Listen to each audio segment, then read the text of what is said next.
Good morning. Thanks for joining me for our story time today.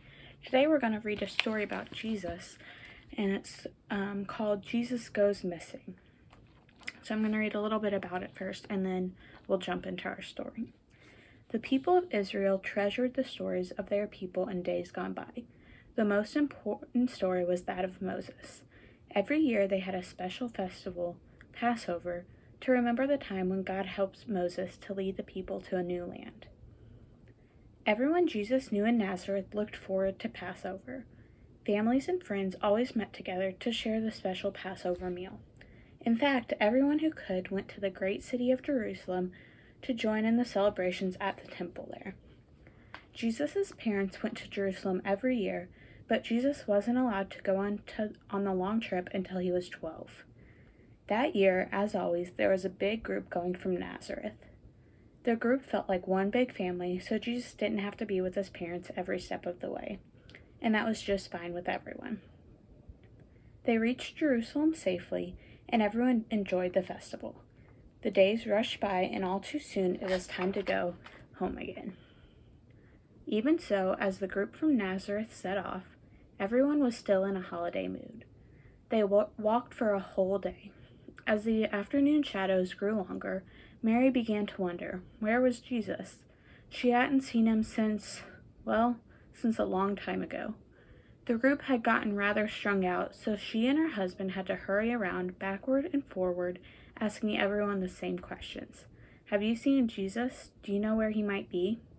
No one had seen him. No one had seen him at all that day.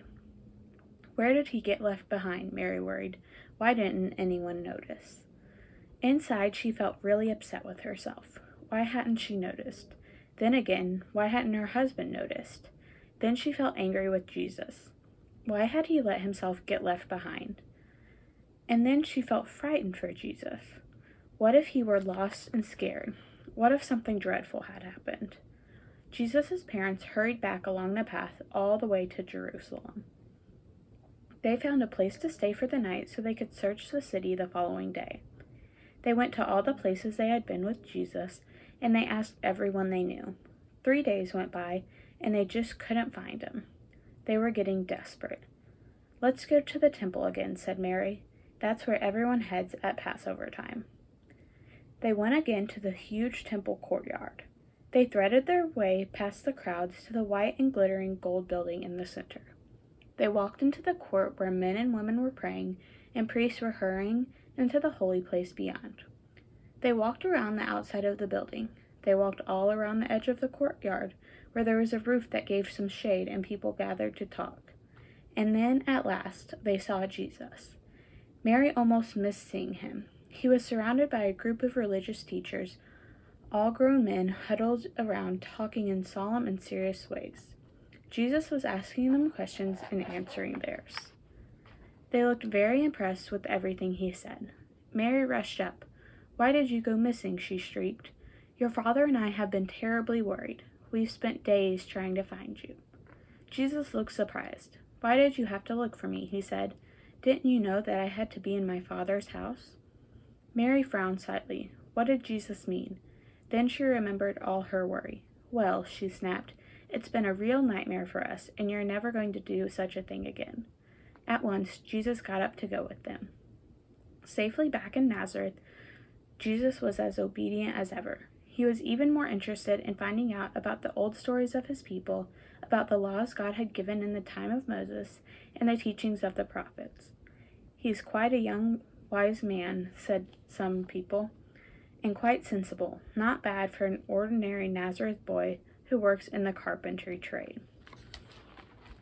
So I don't know if you've ever been somewhere, maybe you were at the store or at a park or somewhere and you lost sight of your parent or whoever you were with, and that can be really scary. I know I did that sometimes when I was a kid, and I'm sure when that happens, your parents or whoever you're with is just as scared as you are when they're trying to find you. So you can only imagine what Jesus may have felt and what Mary and Joseph, Jesus' parents, probably felt when they couldn't find him and they had to go search for days.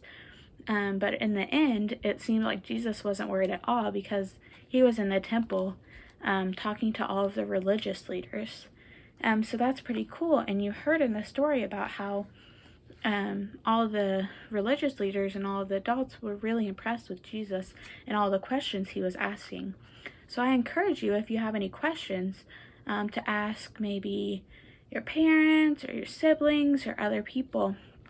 And I bet they'll be really impressed with your questions, and they will be more than happy to answer them or help you find someone who can answer them. So I hope you remember that this week, and I will talk to you soon.